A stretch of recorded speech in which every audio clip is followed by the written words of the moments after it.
researching, and a lot of people who've completed my survey has identified that one of their big issues is communicating to the alpha male, you know, within their organisation as well too. And that can be really stressful and understanding. But today I want to take a step back first to look at how men and women communicate differently. So understanding how men and women communicate differently to begin with gives you more of an understanding. This is what to expect. It doesn't mean that all men communicate like this or all women communicate like this, because this is obviously about generalization. But from all the research that I've studied and a lot of the information that I've gathered, these are pretty typical traits of how, you know, male and female communicate differently. So today I'm just going to share with you my slideshow. We're going to go through a few points that will help you to understand men a bit differently so that you don't take their communication style personally. And then when we finish that over the next few days, I'll be also looking at how we communicate to alpha males who are our immediate bosses, who are in charge of us, and also how we communicate to alpha males who are actually in our teams as well. But today it's just very generalized. These are just some of the standard points that I thought that you could be interested in of how men and women communicate differently. So I hope you enjoy the information. So here it is. That men and women do communicate differently. So in men is all about having that respect and having that strong reputation. You know, they're the protector of the family. They're there to look after the family, not necessarily equipped with the emotions, but to come up with the right solution as quickly as possible. Whereas the female, the woman, is looking to be understood, listened to be validated, listening to a sense of belonging and to be nurtured. So they want to express their feelings because it helps them to the outside world. But the purpose of the communication for men is completely different to women. So men, the purpose of communication for them is they want to focus on being as efficient and productive as possible. So they like to have their conversation straight to the point, very direct. And before they speak, they've already sorted out all that stuff in their head that runs around and around circles that women express. They've already sorted that out already. So when they speak to you, they've gone through everything and they just want to communicate the solution to the issue that's happening, whether it be work or a family dynamic. Then what happens then, if you as a female starts to talk and you're talking about all this stuff and feeling overwhelmed, all this stuff comes through, when the male hears enough of the story that they need to know to work at the solution, they will interrupt you because the male hasn't got the patience. I mean, they do actively listen to you, but they don't have the patience to listen to the whole story all the time as well.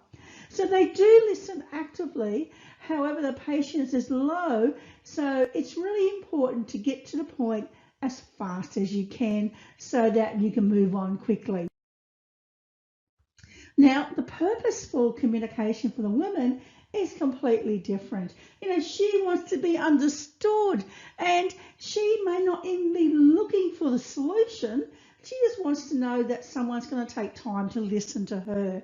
You know, she wants to share her feelings, and this helps her to reduce her own stress and anxiety so she can cope with the outside world. And when she's feeling down, he wants to provide the solution to move forward quickly. And then he takes her mood personally and he becomes even more impatient around hearing what her feelings are. So then she's looking for support and being nurtured, but he just wants to move on, come to a solution, let it go, stop hanging on to it, and let's just move on. Now, when he is feeling down, he actually withdraws into his man cave. So he wants to take his mind off the issue and he occupies it with distractions. some of those distractions that he uses is he likes to, watch the TV, he likes to read the paper, he likes to do video games, whatever he can do to take his mind off the issue of what's going on there.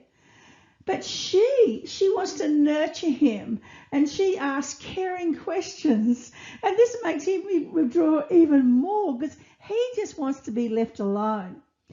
So he wants her to have the ability to trust in his own ability to come up with a solution himself.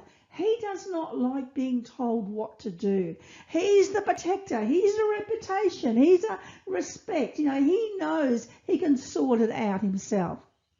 And during this cave time alone, she can get really defensive about it, and she may then communicate in a defensive way, saying, we need to communicate, we need to talk, our relationship depends on it. And then what happens then? He starts to resent her attacking him in that instance. So to help her to understand what he's doing, it's important to take some time out for herself so that she doesn't resent him. And then she starts to come out of, and she starts to allow him to come out of his cave at his own time, and he probably then will provide the solution that he was looking for then. So there's a huge difference when we're looking at communication styles between men and women.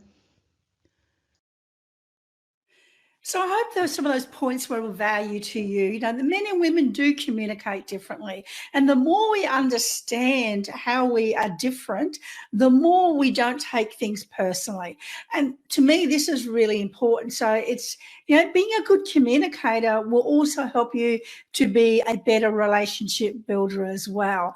So remembering men do communicate differently. Men want to have the big value of being respected and having build a strong reputation as the protector is really extremely important for them as well. So tune in again tomorrow, and I'll be talking a little bit about, in the work environment, how a female can cope with the alpha male who is their boss.